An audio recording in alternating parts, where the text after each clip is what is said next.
Ya, Bapak Ibu Saudara, sepanjang hari ini saya akan sampaikan mengenai mujizat 5 roti dan 2 ikan. Tetapi dalam sudut pandang yang berbeda-beda Bapak Ibu Saudara. Tadi di ibadah pagi saya menyampaikan mengenai satu kekuatan dari satu tindakan. Ya, bagaimana punya 1000 pemikiran tetapi kalah dengan satu tindakan. Tindakan itu satu tetapi lebih daripada 1000 pemikiran. Ya, enggak usah dibahas lagi karena hari ini saya akan membahas, ada mungkin di multimedia yang hari ini 4 kali judulnya. Yang ibadah ini saya akan men-sharingkan pelajaran manajemen waktu dan prioritas. Berbeda sekali dengan yang pagi. Yang jam 4 nanti saya akan menyampaikan tentang pelajaran kepemimpinan Yesus. Dan yang terakhir pelajaran tentang seorang murid di dalam mujizat 5 roti dan 2 ikan ini. Mari sama-sama dengan saya buka di dalam Markus 6 ayat yang ke-30. Markus 6 ayat yang ke-30 Bapak Ibu Saudara. Mujizat 5 roti dan 2 ikan adalah peristiwa yang luar biasa. Kita tahu bahkan di Eagle Kids juga sangat paham mengenai ini. Di mana Yesus memberi makan 5.000 orang hanya dengan sedikit makanan. Kita akan belajar dari Yesus sendiri. Ya, Markus 6 ayat yang ke-30.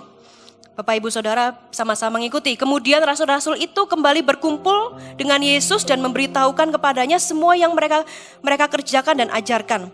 Lalu ia berkata kepada mereka, mari ke tempat yang sunyi supaya kita sendirian dan beristirahatlah seketika. Sebab memang begitu banyak orang yang datang dan pergi. Katakan banyak orang yang datang dan pergi. Sehingga makan pun mereka tidak sempat. Maka berangkatlah mereka untuk mengasingkan diri dengan perahu ke tempat yang sunyi. Tetapi pada waktu mereka bertolak, banyak orang melihat mereka dan mengetahui tujuan mereka. Dengan mengambil jalan darat, segeralah datang orang dari semua kota ke tempat itu sehingga mendahului mereka. Ketika Yesus mendarat, ia melihat sejumlah besar orang banyak, maka tergelaklah hatinya oleh belas kasihan kepada mereka, karena mereka seperti domba yang tidak mempunyai gembala. Lalu mulailah ia mengajarkan banyak hal kepada mereka. Pada waktu hari sudah mulai malam, datanglah murid-murid kepadanya dan berkata, tempat ini sunyi dan hari sudah mulai malam. Suruhlah mereka pergi supaya mereka dapat membeli makanan di desa-desa dan di kampung-kampung di sekitar sini. Tetapi jawabnya, apa Bapak Ibu Saudara? Kamu harus memberi mereka makan. Dan kata mereka kepadanya, jadi haruskah kami membeli roti seharga 200 dinar untuk memberi mereka makan? Tetapi ia berkata kepada mereka, berapa banyak roti yang ada padamu? Cobalah periksa. Sesudah mereka memeriksanya, mereka berkata 5 roti dan 2 ikan. Lalu ia menyuruh orang-orang itu supaya semua duduk berkelompok-kelompok di atas rumput hijau. Maka duduklah mereka berkelompok-kelompok, ada yang 100, ada yang 50 orang. Dan setelah ia mengambil 5 roti dan 2 ikan itu, ia mengadah ke langit dan mengucap berkat, lalu memecah-mecahkan roti itu dan memberikannya kepada murid-muridnya, supaya dibagi-bagikan kepada orang-orang itu. Begitu juga kedua ikan itu dibagi-bagikannya kepada semua mereka. Dan mereka semua makan sampai kenyang. Kemudian orang yang mengumpulkan potongan-potongan roti 12 bakul penuh, selain daripada sisa-sisa ikan. Yang ikut makan roti itu ada berapa Bapak Ibu Saudara? Ya, 5.000 orang laki-laki, belum dihitung perempuan dan anak-anak. Mujizat ini bukan hanya tentang kelimpahan secara fisik, tetapi juga bagaimana kita dapat mengelola waktu dan prioritas kita secara bijaksana dalam kehidupan sehari-hari Bapak Ibu Saudara. Ketika saya membaca kisah ini, Tuhan singkapkan sesuatu yang berbeda memang, suatu pengajaran yang berbeda, bagaimana Tuhan itu juga mengajar kita untuk kita bisa mengelola waktu dan prioritas. Tidak hanya berbicara yang ibadah pagi, bagaimana tindakan si anak itu memberikan roti. Bukan hanya membicarakan bagaimana kepemimpinan Yesus yang kamu harus memberi makan nanti di ibadah yang ketiga. Dan juga bukan bagaimana Filipus dan Andreas itu berubah mindsetnya ketika mujizat itu terjadi di ibadah yang sore. Tetapi di ibadah yang ini adalah bagaimana Tuhan juga mengajarkan kepada murid-muridnya untuk bisa mengelola apa yang dipunya Bapak Ibu. Katakan mengelola. Jadi saat itu mujizat itu Tuhan, di mana ada Tuhan di situ ada mujizat, katakan amin. Ketika melihat mujizat, orang-orang semakin banyak mengikuti Yesus. Kemudian Yesus dan murid-muridnya itu menyeberang danau Bapak Ibu Saudara. Kalau menyeberang danau itu pasti dengan perahu gitu ya. Kekuatannya nggak mungkin bisa ngebut, apalagi zaman-zaman itu. Jadi ketika perahunya itu berduyun-duyun pelan-pelan gitu ya. Namanya danau itu pasti di sekitarnya ada daratan. Nah, disusulnya lah orang-orang yang ingin mengikuti Yesus itu. Jadi perahu itu kan speednya terbatas ya Bapak Ibu. Jadi orang itu cepat karena dia tahu namanya kapal susah beloknya nggak mungkin kembali. Pasti akan ke sana. Karena itu banyak mereka menyusul Yesus di sana. Karena itu ketemu lagi dengan Yesus. Makanya Yesus juga tergerak hatinya oleh belas kasihan. Kenapa? Karena ternyata tidak hanya mereka itu lapar secara jasmani, mereka lapar, tapi mereka juga lapar secara rohani. Seperti domba yang tidak punya gembala. Ada gembalanya, tetapi mungkin gembalanya tidak berfungsi di sana. Sehingga begitu kelaparannya, segitu hausnya sampai mengejar Yesus kemana-mana. Kemudian hari mulai malam dan mulailah masalah fisiknya terjadi bahwa mereka butuh makan karena mereka itu kelaparan Bapak Ibu Saudara. Nah, ayo kita belajari apa yang kita dapat ambil dari kisah ini ya Bapak Ibu Saudara. Yang pertama Bapak Ibu Saudara, mengelola waktu dan memahami keterbatasan ya. Banyak yang kita sudah lihat bahwa terjadi banyak mujizat, tanda-tanda heran dan orang itu mengikuti Yesus di sana. Tetapi tahukah waktu sudah malam dan orang-orang lapar. Di sana murid melihat sebuah keterbatasan. Ya, jumlah yang banyak, waktu yang sudah terbatas, makanan yang sedikit. Dalam kehidupan kita, bukankah kita juga punya yang namanya keterbatasan? Ya, orang hidup itu tidak mungkin kalau tidak punya batasan. Aku unlimited, tidak mungkin. Paling nyatanya adalah kita akan keriput pada waktunya. Kita akan menua pada waktunya. Kita mau suntik segala sesuatu, anti aging gitu ya, stem cell ataupun yang lain-lain, mau ke Korea gitu ya atau ke mana gitu Bapak Ibu Saudara, itu cuma bisa mengubah yang luar. Yang dalam tetaplah milik Tuhan. Ciptaan Tuhan yang tidak bisa tergantikan. Kita punya segala sesuatunya yang ada di muka bumi ini. Satu saja, kita akan tetap punya keterbatasan. Terbatas apa? Waktu. Ada yang di sini bisa membayar 1 jam? Khusus saya Bu, 25 jam. Khusus saya jamnya tidak berjalan. Oh, baterainya habis berarti Bapak Ibu Saudara. Setiap kita di tempat ini pasti punya yang namanya keterbatasan. Kita mungkin punya waktu yang terbatas, fisik yang terbatas gitu ya. Udah usia 40 sudah mulai cek sini sana gitu ya. Kolesterolnya dicek, mungkin asam uratnya dicek. Kita punya yang namanya di dunia ini serba terbatas. Karena Tuhan bilang di dunia ini gak ada yang kekal. Yang kekal itu cuma ada di surga, katakan amin. Karena itu kita harus memahami bahwa keterbatasan itu akan selalu ada. Banyak orang yang stres, banyak orang yang depresi. Merasa apa? Segala sesuatunya inginnya sempurna. Seperti apa? Seperti yang di Instagram itu loh, katanya orang-orang muda. Orang-orang muda terlena dengan apa? Mereka tidak tahu bahwa sebetulnya tidak ada yang sempurna Bapak Ibu Saudara. Setiap kita cuma kelihatannya mungkin dari atas sampai bawah kelihatannya sempurna. Tetapi tidak ada satu orang pun yang sempurna. Semua itu penuh dengan keterbatasan. Tuhan pun mengajarkan, mengikut Tuhan ketika Tuhan ada. Ketika Tuhan melakukan suatu mujizat, ternyata pun juga masih ada keterbatasan di tengah-tengah. Dan ketika Tuhan itu hadir di sana, Tuhan memang mengajarkan sesuatu bahwa kelola apa yang ada padamu, katakan amin. Kelola. Kalau misalnya itu tidak penting bagi Tuhan, tidak akan ada mujizat 5 roti dan 2 ikan. Kenapa? Bersama dengan aku semua beres. Kan aku ada di sini. Tapi dalam kemanusiaannya Yesus pun dia mengajarkan sesuatu, buktinya dicatat dalam 4 Injil Bapak Ibu Saudara. Matius, Lukas, Markus, Yohanes. Semuanya ditulis hal yang sama dengan sudut pandang yang berbeda. Berarti Tuhan mau kasih tahu kepada kita semua bahwa manusia itu terbatas. Dan keterbatasan itu selalu ada. Tapi bagaimana kita bisa mengaturnya, mengelolanya. Amin. Yang pertama Bapak Ibu Saudara. Ya, yang pertama adalah ada PowerPoint-nya? Mengelola waktu dengan memahami keterbatasan. Kita tahu bahwa kita punya waktu yang terbatas, tetapi kita harus tahu apa saja yang harus kita kerjakan. Banyak hal yang harus kita lakukan gitu ya, tetapi waktunya nggak cukup kadang-kadang. Ada banyak hal yang mungkin mau kita lakukan, tetapi kenapa kok waktunya itu selalu kurang? Nah, ada sebuah tabel yang saya pelajari dan ini bisa membantu Bapak Ibu Saudara. Ketika Bapak Ibu punya banyak hal yang terjadi di kiri kanan dan Bapak Ibu harus lakukan, kita mulai dulu dari keterbatasan waktu. Gitu ya, sama-sama mau belajar, amin? Ini Bapak Ibu Saudara, ya mungkin Bapak Ibu Saudara sudah pernah tahu, tapi kita belajar sama-sama. Kita refresh lagi, lihat lagi sama-sama. Ternyata dalam hidup dan tindakan kita itu ada 4 dimensi. Yang pertama penting dan urgent. Urgent itu mendesak gitu ya. Seperti apa Bapak Ibu Saudara? Kelihatan ya seperti tugas yang harus diselesaikan sangat penting. Sudah ada deadline-nya misalnya. Itu merupakan pekerjaan-pekerjaan yang harus dilakukan saat ini dan sangat urgent. Tapi ada juga yang kedua, tidak penting tetapi mendesak. Contohnya seperti apa? Contohnya adalah ada satu permintaan yang harus direspon. Kalau kita tidak merespon gitu ya, mungkin karyawan di bawah kita tidak melakukan, tidak jalan, nunggu kita. Ya, buat kita sih nggak penting, tetapi itu mendesak untuk kita lakukan. Ada juga Bapak Ibu Saudara yang penting tetapi nggak urgent. Contohnya apa? Tugas-tugas penting tetapi tidak mendesak. Perencanaan jangka panjang, pengembangan pribadi, tugas-tugas yang mendukung tujuan jangka panjang. Nah, yang ini, yang keempat, tetapi sering dilakukan oleh kita. Ya, kita itu tidak penting dan tidak mendesak. Nah, apa itu? Berarti itu yang dilakukan itu nanti saja. Yaitu apa Bapak Ibu Saudara? Aktivitas rutin yang tidak memiliki dampak signifikan pada tujuan dan proyek utama kita.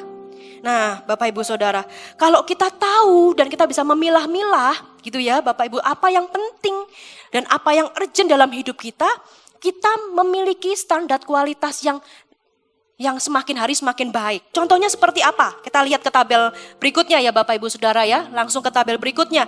Contohnya apa ini? Yang penting dan urgent. Nah, krisis kesehatan. Contohnya ya, krisis kesehatan menangani masalah-masalah yang mendesak. Kayak misalnya kita ini sakit, proyek deadline, masalah-masalah keuangan yang harus diselesaikan. Masalahnya biasanya kita tahu bahwa kita terbatas, tetapi kita enggak tahu kita mau mengerjakan yang mana. Kita terbatas secara keuangan, tetapi kita stres.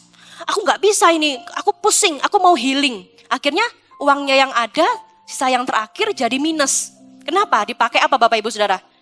Healing Bapak Ibu. Dipakai apa? Dipakai untuk malah keluar lagi, minus lagi. Nah, kenapa? Karena kita enggak tahu mengelola atau kita enggak cermat di sana ketika ada sesuatu yang penting kita harus selesaikan, kita harus deadline diri kita. Aku harus kerjakan itu. Kalau enggak akan memunculkan masalah-masalah berikutnya Bapak Ibu Saudara. Nah, kemudian apa? Contohnya untuk tidak penting tetapi urgent. Telepon, kita harus menjawab telepon yang kira-kira itu berguna untuk kita. Ya, tetapi kalau misalnya telepon untuk gimana kabarnya? Iya sih ini, gini ya, ini. Nah, itu berarti masuk ke poin keempat. Kita harus tahu apa yang kita senangi, tetapi apa yang penting kita lakukan Bapak Ibu Saudara. Kemudian ada juga yang penting tetapi tidak urgent, perencanaan. Nah ini, perencanaan karir, pelatihan, pengembangan, pemeliharaan kesehatan itu sering sekali diabaikan oleh kita semua. Ada rencana jangka pendek, tapi ada juga rencana jangka panjang dalam kehidupan setiap kita. Kalau kita misalnya tidak fokus di sini, Bapak Ibu Saudara, kita akan kehilangan rencana-rencana jangka panjang kita yang kita miliki. Kenapa Yesus tidak langsung memberikan mujizat itu kepada orang-orang? Kenapa dia harus melihat, coba periksa apa yang kau punya. Kemudian dia mengajarkan orang-orang banyak, karena dia tahu rencana panjangnya, aku tidak akan ada di sini. Katakan amin. Karena panjangnya aku gak selalu sama kamu. Ini memang tidak urgent. Urgentnya mereka lapar. Iya, aku tahu, aku pasti kasih mereka makan. Tetapi Yesus tahu bahwa aku harus melatih murid-muridku. Aku harus buat mereka tahu. Aku harus tunjukkan di depan mata mereka bahwa aku pun mengajarkan caranya kepada mereka. Karena suatu kali kalau aku tidak bersama dengan mereka, mereka bisa melakukannya. Itu perencanaan. Kalau Yesus tidak memikirkan perencanaan itu, tidak akan ada mujizat selanjutnya. Tidak akan ada Petrus, tidak akan ada Paulus, tidak akan ada orang-orang selanjutnya. Karena gimana caranya aku tidak tahu. Jadi dalam hidup kita Bapak Ibu Saudara, tidak hanya yang mengerjakan apa yang penting dan di depan mata. Misalnya anak nangis kita langsung diamin. Kalau anaknya nggak nangis berarti tidak usah diapa-apakan. No, nggak cuma seperti itu, tetapi ada banyak hal, banyak hal yang kita harus pikirkan. Mengelola keterbatasan itu dalam kehidupan setiap kita. Katakan amin. Nah, dengan seperti ini kita tahu dan kita mulai memilah-milah. Oh, ternyata yang kulakukan selama ini semua yang merasa terdesak saja, penting saja. Kalau sudah mendesak dan penting saya kerjakan. Tapi kalau yang kira-kira perencanaan, kalau aku misalnya ada waktu longgar nggak aku kerjakan. Karena apa? Merasa bahwa itu nggak mendesak. Akhirnya akan menjadi sebuah dampak yang masalah. Karena itu akan menjadi sebuah urgenitas. Tiba-tiba usia sudah mulai bertambah. Loh aku kok masih segini-segini aja ya. Pernah enggak Bapak Ibu Saudara? Aku kok sudah usia begini kok kayaknya kok enggak ada pencapaian ya. Aku kok seperti ini dalam pernikahanku kok enggak pernah terjadi sesuatu ya. Kok mengalir aja ya, kok enggak ada kualitas ya. Aku menjalani hidup ini kok rasanya kok enggak punya sesuatu ya, kayak kosong ya. Bapak Ibu Saudara, terkadang kita harus cek, apakah kita cuma mengalir saja hidup ini? Karena kalau kita mengalir saja, tetap akan berjalan kok Bapak Ibu. Ketika kita hari ini enggak mau ngapa-ngapain, waktu terus akan berjalan dan tidak akan pernah mundur. Tetapi ketika kita tahu kita punya keterbatasan dan kita mau mengelolanya, disitulah sesungguhnya Tuhan kasih hikmat kepada setiap kita untuk bisa memikirkan dan bisa menjadikan seseorang, kita semua ini menjadi orang-orang yang lebih dari pemenang dan menjadi orang-orang yang lebih berkualitas. Katakan amin. Dan ada lagi yang tidak penting dan tidak urgent. Apa contohnya? Sosial media, Bapak Ibu Saudara.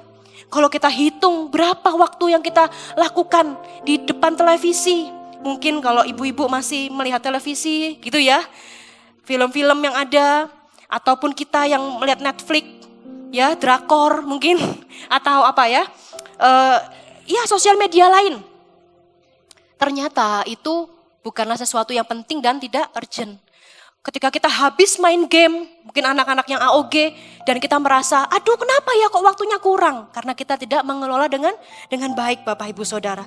Tahukah bahwa mengatur itu adalah sebuah awal mujizat. Katakan amin. Kalau enggak, Tuhan tidak akan tulis begini Bapak Ibu Saudara. Tuhan tidak akan tulis begini. Di ayat yang ke-38 dikatakan seperti ini. Markus 6 ayat ke-38 saya akan bacakan. Tetapi ia berkata kepada mereka, berapa banyak roti yang ada padamu? Coba periksa. Kalau Tuhan itu fokus kepada dirinya dan bisa melakukan mujizatnya, dia tidak akan menyuruh murid-murid itu untuk memeriksa. Amin. Tetapi karena dia ingin mengajar sesuatu, mengajari murid-muridnya, ada sebuah keterbatasan yang engkau tahu dan engkau harus lihat itu. Tuhan mengulangi lagi.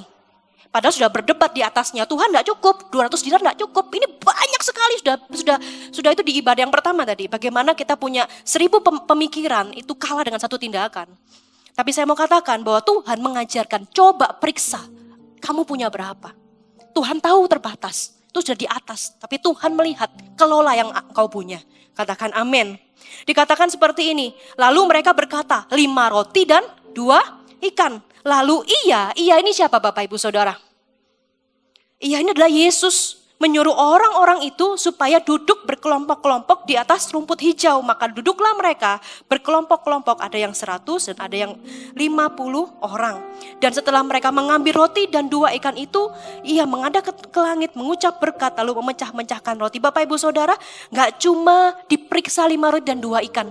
Tuhan juga bilang suruh mereka duduk berkelompok-kelompok, gak cuma duduk berkelompok-kelompok Bapak Ibu Saudara. Tetapi Tuhan juga berkata apa? Duduk di dalam rumput yang hijau, berarti Tuhan itu sedang mengelola 5.000 orang itu. Amin. Tuhan itu tahu keterbatasan yang ada. Engkau punya berapa? 5 roti dan 2 ikan. Ketika engkau punya 5 roti dan 2 ikan, duduklah berkelompok-kelompok. Berarti Tuhan ajarkan murid-murid untuk bisa mengelola. Amin Bapak Ibu Saudara. Mengatur, ternyata dalam hidup kita ada bagian kita loh Bapak Ibu Saudara. Kita enggak bisa minta Tuhan seyogyanya. Seandainya ada satu bakul besar. Ya, enggak usah mikir itu. Tuhan bilang, kamu punya berapa? 5 roti dan 2 ikan. Duduk berkelompok-kelompok. Duduk di atas padang rumput hijau. Tuhan enggak cari apa yang tidak ada pada hidup kita. Tuhan tahu kita terbatas. Tapi apa yang kita punya, kelolalah. Karena ketika kita bisa memecah-mecah roti itu, ketika kita bisa mengatur apa yang kita punya itu, kita bisa mengatur keterbatasan yang kita punya, entah itu dana, entah itu waktu, entah itu emosi jiwa, ibu-ibu ya, mungkin kan perasaannya lebih gitu ya daripada pria.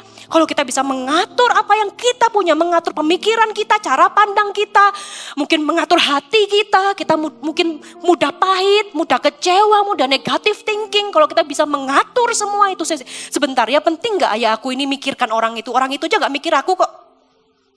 Penting gak ya aku marah sama dia, orang dia aja gak tahu kok aku marah. Itu gak penting dan gak urgent. Taruh yang terakhir, kerjakan yang penting dulu apa? Doa. Ketika kita tahu apa yang penting dan apa yang urgent dalam hidup kita, sesungguhnya itulah mujizat yang Tuhan mau sediakan dalam hidup setiap kita. Katakan amin. Amin Bapak Ibu Saudara. Nah, Bapak Ibu Saudara, kalau kita bisa memilah-milah, ternyata ada 10 ya, ada 10 hal yang terjadi dalam hidup setiap kita. Yang pertama, kita akan meningkat produktivitas kita. Kita ini akan menjadi orang-orang yang produktif. Katakan produktif. Contohnya kita punya emosi yang terlalu besar. Ternyata ketika kita punya emosi yang terlalu besar, buat apa? Itu gak penting loh. Kita singkirkan emosi itu. Kita bunuh dia. Dalam hati, kamu gak penting, kamu gak penting. Aku mau ngerjain, aku hari ini mau bersemangat gitu ya. Aku hari ini mau mengerjakan sesuatu. Akhirnya apa? Kita punya energi loh Bapak Ibu Saudara untuk melakukannya. Kemudian ternyata stres dan kecemasan itu juga bisa terjadi ketika kita salah mengelola apa yang terbatas. Sudah terbatas, salah kelola, akhirnya apa? Stres Bapak Ibu Saudara. Betul ya? Sudah ya itu contohnya begitu. Sudah uangnya terbatas ya. Kemudian kita enggak tahu ternyata masalahnya itu kita harus saving. Kita malah tidak saving, malah kita ngafe Bapak Ibu Saudara. Waduh, pulang-pulang dari ngafe, kita enggak akan senep Bapak Ibu Saudara tahu ya. Kita akan merasa bahwa, loh kok tambah stres ya. Kok malah nggak selesai? Karena kita tidak menyelesaikan masalah utamanya. Kita hanya pergi untuk mencari jalan-jalan alternatifnya. Padahal jalan alternatif itu tidak menyelesaikan, tidak menjadi solusi dalam masalah hidup kita. Kita punya keseimbangan hidup. Saya gitu ya, sangat belajar ketika saya hari-hari ini dipercaya lebih gitu ya. Saya sangat belajar bahwa ternyata tetap kok. Kalau kita semakin menua atau kita semakin banyak kepercayaan, kapasitas kita semakin besar, anak kita semakin banyak. Apakah waktu kita banyak Bapak Ibu Saudara? Ibu-ibu enggak ya? Mau anak 1, anak 2, anak 3, anak 5 sekalipun waktu tetap 24 jam. Betul ya? Bagaimana dengan kapasitas yang semakin banyak, beban yang semakin banyak, kualitas bisa lebih baik. Banyak orang yang terlalu banyak kapasitasnya, mungkin perusahaannya semakin banyak, masalahnya semakin banyak, justru kesehatannya oleng. Justru dia nggak punya kualitas yang baik. Kenapa? Karena nggak bisa mengatur. Tapi kalau kita bisa mengatur segala sesuatunya, ternyata kita tetap masih bisa rest, tetap masih bisa mengerjakan. Karena ketika kita bekerja, kita 100% bekerja. Ketika kita liburan, 100% kita liburan. Ketika kita sedang membangun, kita tahu apa yang kita harus bangun. Sehingga apa Bapak Ibu Saudara? Sehingga semua waktu yang ada itu menjadi sungguh-sungguh berkualitas. Sehingga kita punya hidup yang berkualitas. Katakan amin. Jangan berkata begini, wah aku banyak kerjaan, aku makin stres gitu ya. Berarti kita harus kelola. Berarti ada sesuatu yang kita harus kelola. Tuhan itu berkati kita. Siapa yang mau diberkati? Bisa lambaikan tangan Bapak Ibu Saudara. Amin. Kita semua ingin diberkati, tapi ketika tokonya rame pusing Bapak Ibu Saudara ya. Karyawannya nggak ada mulai pusing. Ini tagihan yang ada mulai pusing. Lah, jadi bingung kan sebetulnya mau diberkati atau mau tetap mau diberkati Bu. Ya tapi akhirnya ada sesuatu yang hilang. Kebanyakan apa? Waktu keluarga hilang. Waktu bersama anak hilang, bukan berarti kita sama anak terus, tidak juga. Karena kualitas itu juga bukan tentang durasi, tapi dari kualitas sendiri hubungan yang kita lakukan meskipun sebentar saja kalau kita berkualitas, kita akan lakukan dengan sangat baik, dengan maksimal. Tetapi intinya bukan kepada beban, inti bukan kepada kapasitas, tetapi intinya adalah kepada bagaimana kita bisa mengatur apa yang Tuhan percayakan dalam hidup setiap kita. Katakan amin Bapak Ibu Saudara. Ya, ada juga kemampuan untuk mencapai tujuan. Yaitu Tuhan tidak selesaikan itu dalam satu tindakan. Tuhan tidak lakukan itu dengan aku berkati semua atau Tuhan turunlah mana gitu ya. Turunlah mana dari langit.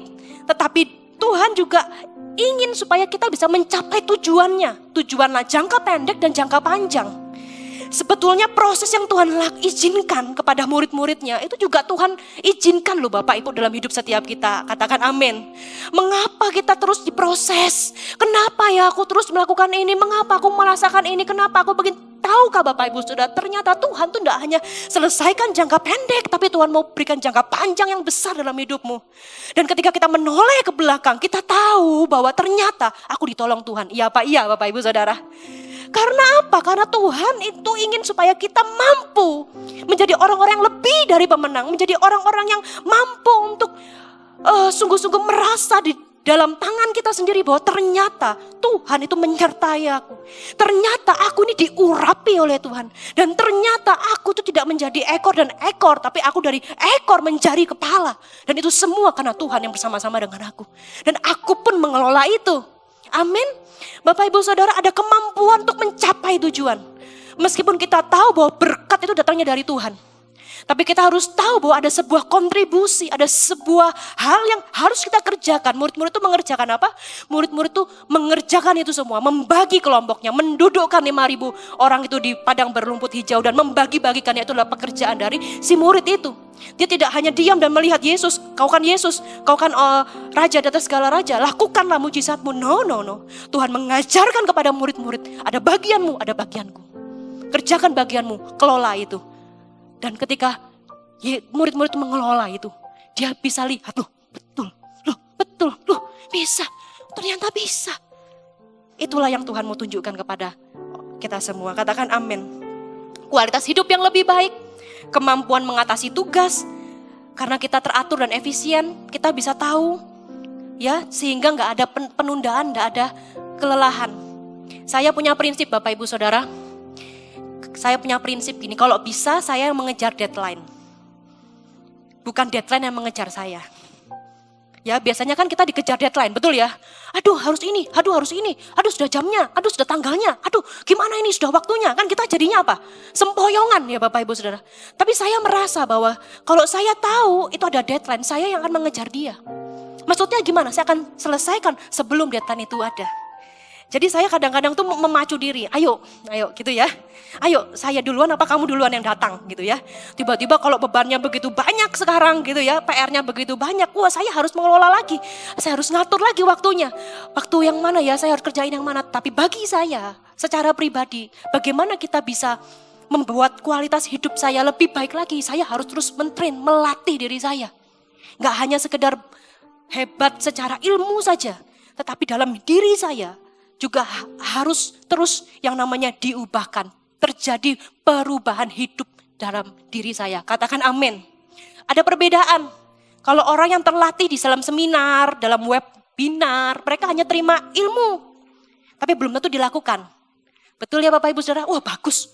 Pembicaraan ini bagus. Tetapi akan menghasilkan orang-orang yang terlatih saja. Ya terlatih hebat secara ilmu. Tetapi akan jauh lebih klimaks, jauh lebih baik adalah orang-orang yang tidak hanya mengerti ilmu, tapi melakukannya sehingga terjadi perubahan dimulai dari dirinya sendiri. Katakan amin. Karena itu siapa yang bisa menolongmu? Yaitu dirimu sendiri. Siapa yang bisa membuat engkau menerima mujizat itu? Ya dirimu sendiri Bapak Ibu Saudara. Oleh karena itu ayo kita sama-sama mulai untuk sungguh-sungguh mengelola apa yang ada pada dirimu. Sama kayak Tuhan tanya kepada murid-murid, apa yang kau punya? Coba periksa. Jangan-jangan kita bilang sama Tuhan, gak cukup Tuhan, gak bisa Tuhan, gak mampu Tuhan. Tapi kita belum periksa.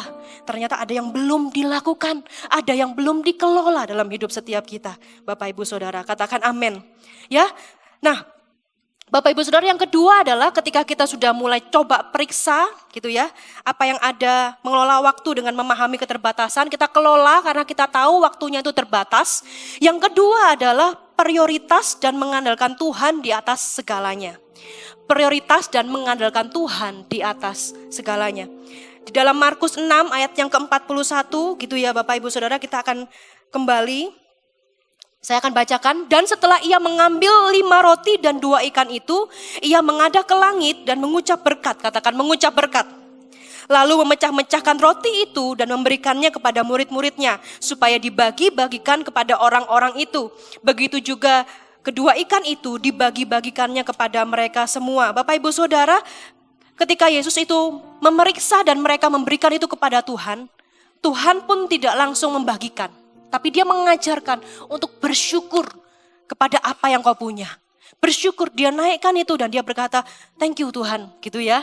Untuk 5 roti dan 2 ikan ini. Kemudian dia turunkan, baru dia membagi-bagi. Bapak Ibu Saudara, ada kekuatan yang besar ketika kita sudah tahu. Dan kita belajar untuk mengelolanya. Dan kita bersyukur, katakan bersyukur. Kalau kita bersyukur, yang sedikit itu jadi banyak. Orang yang kaya itu bukan kepada apa yang ia punya, tapi dari sikap hatinya. Katakan amin. Satu ketika anak saya yang masih umur 6 tahun ngomong kepada saya, Mami, intinya dia berkata bahwa orang itu orang yang kaya, dia bilang begitu. Namanya anak usia 6 tahun ya, mungkin melihat YouTube dan segala sesuatunya. Tapi saya bilang bahwa, Pak Jeff bilang gitu ya, bahwa Maverick orang kaya dan tidak itu bukan dari apa yang dia punya, tetapi dari sikap hatinya. Kalau kamu mau memberi, kamu kaya. Tapi kalau kamu menyimpan itu, kamu berarti miskin. Bukan tentang kaya banyaknya, itu kita ngajar kepada anak kecil ya. Sikapnya bukan mengumpulkan, tetapi kalau kamu punya segala sesuatu pun, kalau kamu tidak bersyukur akan hidupmu, kamu tetaplah miskin. Ada banyak hal Bapak Ibu dalam hidup kita yang tidak bisa kita bendung. Kata siapa kalau punya segala sesuatunya yang di dunia ini kita menjadi baik, kita menjadi cukup. Karena hidup kita itu bukan hanya fisik yang bisa dibeli oleh uang, itu adalah yang keluar, yang di luar. Tapi yang di dalam itu tidak bisa dibeli. Apa Bapak Ibu? Kehidupan kerohanian itu harus dicari, betul ya? Apalagi jiwa Bapak Ibu Saudara. Jiwa yang tenang, teduh itu cuma ada dalam hadirat Tuhan. Bukan ada di Vancouver atau di mana gitu ya, Batu. Bukan di situ. Kita punya keterbatasan itu tidak cuma fisik, tetapi juga tubuh, jiwa dan roh. Dan ketiga ini kita harus bersyukur. Cuma bersyukur aja dengan apa yang kita punya. Banyak orang yang tidak ingin menjadi tua. Tapi kalau kita tidak fase menerima dan bersyukur, kita akan tidak pernah bisa menikmati hari tua kita. Justru malah kita kekurangan. Tapi ada orang-orang yang bisa menikmati hari tuanya. Itu akan menjadikan dia semacam dinamit untuk dia kayak kembali hidup. Dan mereka tahu tujuannya, yaitu apa? Mungkin menjangkau jiwa, membawa yang terhilang kepada Tuhan. Mereka tahu bahwa hidup adalah kesempatan sehingga dia mulai memakai kehidupannya. Namanya orang yang sudah berumur mungkin ada fase-fase ya Bapak Ibu. Kalau sekarang fase saya mungkin gitu ya, masih jaga anak gitu ya. Tapi fase orang-orang yang sudah berumur, mereka anak-anaknya sudah besar-besar. Anak-anaknya juga punya anak, tapi kan di handle oleh anaknya sendiri. Dia ada satu kekosongan. Aku kok sepi di rumah gitu ya. Di rumah ini dulu ini di sini, kamarnya ini berantakan. Tiba-tiba terus rapi. Ada satu yang hilang dalam hidupnya. Ada musim. Saya pernah khotbahkan tentang mengelola stres di musim-musim yang hari ini kita alami. Tapi tahukah kalau kita tahu Bapak Ibu Saudara, kita bersyukur di sana dan menerima di sana, kita akan tahu bahwa ada sesuatu energi yang baru yang Tuhan berikan, semangat baru, tujuan baru untuk kita melayani Tuhan lebih dan lebih lagi dalam segala musim hidup kita. Katakan amin. Amin Bapak Ibu Saudara. Karena itu ayo kita sama-sama bersyukur. Bisa kasih kepada kanan kirimu, Bapak Ibu bantu saya katakan kita harus bersyukur dengan apa yang ada. Amin Bapak Ibu Saudara. Bersyukur tuh pintu berkat. Bersyukur itu indah gitu ya. Nggak ada cara lain ketika kita bersyukur. Kalau kita nggak bersyukur, kita akan merasa kurang aja dalam hidup kita. Kurang terus. Apalagi kalau lihat kiri kanan ya. Nggak usah lihat kiri kanan. Kita lihat Tuhan dan kita. Bersyukur buat tubuh yang baik. Bersyukur buat anak-anak. Bersyukur semua itu nggak ada yang sempurna. Bahkan kita nggak sempurna. Tapi kalau aku bisa bersyukur hari ini, aku tahu bahwa Tuhan akan berkati aku hari ini. Amin Bapak Ibu Saudara. Yang ketiga, yang terakhir, Anda diberkati Tuhan. Amin Bapak Ibu Saudara. Ya, selain kita harus mengelola waktu dalam segala keterbatasan, kita juga bersyukur. Dan yang ketiga adalah ini Bapak Ibu Saudara. Menyadari pentingnya memaksimalkan sumber daya yang ada. Ya, menyadari pentingnya dan memaksimalkan sumber daya yang ada Bapak Ibu Saudara. Ya, di dalam Markus 6 ayat yang ke-38 saya akan baca. Balik lagi ke ayat yang ke-38, tetapi ia berkata kepada mereka, berapa banyak roti yang ada padamu? Coba periksa. Sesudah memeriksanya, mereka berkata 5 roti dan 2 ikan. Bapak Ibu Saudara, yang pertama periksa yang ada padamu bukan yang orang lain punya. Itu sudah jelas. Banyak kita merasa kurang karena lihat situasi dan condition. Ya. Condition sekitarnya. Condition yang sana kok begini, condition yang sana kok begitu, suaminya kok romantis ya, misalnya ya. Istrinya kok ini ya, waduh macam-macam. Gak usah lihat kiri kanan, Tuhan bilang periksa apa yang ada padamu. Berarti apa yang pada kita tuh cukup. Kalau kita cukup, kita bisa kelola. Kalau kita bersyukur, kita bisa lakukan. Tapi kalau kita mulai merasa kurang, apalagi rumput tetangga itu jauh lebih hijau, berhentilah kita melakukannya. Boro-boro mau kelola. Kita akan jadi orang-orang yang punya talenta satu itu. 1, 2, dan 5. Sama-sama diberikan menurut kesanggupannya, betul ya? Tetapi kenapa yang satu itu disembunyikan di dalam tanah, dikubur? Kenapa? Karena dia merasa aku cuma punya satu aja. cuma 1. Udah mulai gini.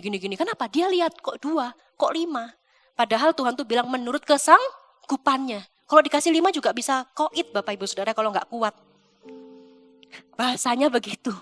Tapi sering kali kita merasa aku mau lebih. Padahal yang tahu kapasitas kita apa Tuhan? Tuhan, percayakanlah kepada Tuhan. Yang 1 itu kalau engkau kelola jadi 2. Dan engkau menjadi hamba yang baik dan setia. Oleh karena itu jangan kita melihat kepada kiri dan kanan. Lihatlah kepada diri kita. Periksa yang engkau punya. Katakan amin. Bersyukurlah di sana. Yang kedua, buatlah perencanaannya. Kalau saya buat tabel, itu seperti ini Bapak Ibu Saudara ya. Mungkin saya ini senang banget membreakdown satu kisah ini gitu ya. Ada di PowerPoint saya, buatlah perencanaannya. Secara simple, Tuhan itu mau mengajarkan. Sumber dayanya berapa? 5 roti dan 2 ikan. Targetnya berapa? 5.000 orang laki-laki. Tempatnya di mana? Padang rumput hijau. Caranya bagaimana? Berkelompok 5 sampai 100 orang. Timnya yang dia punya, sumber resourcesnya tuh punya berapa? 5.000 ya, harusnya 500 gitu ya. Tetapi gak bisa 500, ternyata cuma punya 12. Ya gak apa-apa, 12 itu seperti apa? Ternyata Bapak Ibu Saudara, ternyata Tuhan itu luar biasa loh. Saya sampai heran sama Tuhan. Oh ternyata mengelola cara Tuhan itu sangat dalam gitu ya. Tuhan berkata begini, ya saya ulangi lagi, ayat yang ke-39. Ini tetap ya, nggak apa-apa multimedia saya yang akan ngomong ya. Lalu ia menyuruh orang-orang itu supaya semua duduk berkelompok-kelompok di atas rumput hijau. Tempatnya sudah tahu di mana. Tuhan sudah planningnya tepat. Kelola yang ada, dudukan, jangan di kursi, nggak cukup gitu ya. Langsung aja di rumput gitu ya. Kemudian makalah duduklah mereka, ada yang 100, ada yang 50. Di ayat yang lain Tuhan tuh bilang kepada murid, buatlah mereka berkelompok, ada yang 50, ada yang 100. Saya bagi aja Bapak Ibu Saudara. 5.000 dibagi 2, 2.500 gitu ya. 2.500 dibagi 50 dan 2.500 lainnya dibagi 100 saja. Itu sudah 75 kelompok. Waduh kok hitung-hitungan Bu ya, gak apa-apa ya. 75 kelompok dibagi 12 murid yang ada. Berarti satu murid itu menghandle hanya 6 dan 7 kelompok. Berarti memberi makan 5.000 orang itu mungkin gak bagi Tuhan? Mungkin. Kalau kita bilang itu 5.000, kita langsung merasa itu gak mungkin. Tetapi kalau dikelola dengan apa yang dia punya, dudukkan mereka, bagi ini, satu orang handle 6-7 kelompok besar, gitu ya, kelihatan masih terhandle. Dan tahukah Bapak Ibu Saudara, ketika saya menulis ini, saya tuh merasa bahwa Tuhan tuh kasih hikmat gitu. Berarti gak ada yang mustahil dalam hidupmu ketika engkau bisa mengelolanya. Jangan buru-buru merasa ini besar. Ternyata enggak besar. Kalau kita bisa kelola, kita bisa punya. Dan ternyata Tuhan itu mengajarkan itu kepada murid-muridnya. Katakan amin. Amin Bapak Ibu Saudara. Ternyata satu murid bisa memegang 6-7 kelompok besar. Yesus memerintahkan murid-muridnya untuk mengatur orang banyak supaya duduk. Hal itu menunjukkan pentingnya kolaborasi dan delegasi bersama-sama supaya efektif dalam mengelola waktu dan tanggung jawab. Bapak Ibu Saudara, kita harus juga bisa tahu yang kita kelola dan kita juga bisa melibatkan orang lain untuk bersama-sama mengerjakan visi Tuhan ini. Katakan amin. Kenapa kita harus tahu rincian seperti itu? Kenapa Yesus melibatkan orang? Nanti di ibadah selanjutnya saya akan jelaskan. Tetapi ini simpelnya Bapak Ibu Saudara. Jika Yesus tidak melakukan, jika dia melakukannya sendirian saja, Bapak Ibu Saudara, segala sesuatu yang dikerjakan nanti akan terlalu larut. Bayangkan gak kalau 5.000 orang itu waktunya makan tidak diberi makan. Demo Bapak Ibu Saudara. Terjadi kelaparan, kematian massal. Karena misalnya gitu ya, mengikuti Yesus tetapi kelaparan. Coba kalau gak dikelola 5 roti 2 ikan itu. Bisa-bisa mereka larut malam, makannya terlambat, sakit semua, asam lambung Bapak Ibu Saudara. Mungkin di sana belum ditemukan penyakit itu ya, tapi tiba-tiba sebah namanya. Ya, kita mengatur semua supaya apa? Supaya sehingga tidak larut malam, tidak pingsan karena kelaparan, dan tidak bertengkar berebut makanan. Oh iya ya, ternyata simple ya, detail ya, tetapi kita bisa lihat perspektifnya Tuhan. Bahwa ternyata 5 roti dan 2 ikan itu tidak hanya sekedar mujizat, tetapi ada yang mengaturnya. Ada nilai pengelolanya, kelola yang apa yang kita punya. Dan kita bisa belajar untuk mengatur segala sesuatunya. Dan ketika kita mulai membagikan, mereka mulai duduk, mereka mulai berkelompok. Kemudian ketika Tuhan itu bersyukur di sana dan dia mulai membagikan, ada Tuhan di dalam pengaturan kita. Ketika dia mulai membagikan itu, dia fokus saja. Jangan fokus pada hasil, fokus pada kontribusi. Kita kerjain ini, kita kerjain ini. Ini sudah yang ketiga, ini sudah yang keempat. Terus dia mulai mikir, muridnya, loh tunggu. Kan cuma 5 roti. Lah kok roti masih ada? Wah gak apa-apa, dikerjain terus. Sama seperti kita, kalau kita kelola dengan baik waktu kita, hidup kita ternyata bisa mengerjakan banyak hal beyond expectation.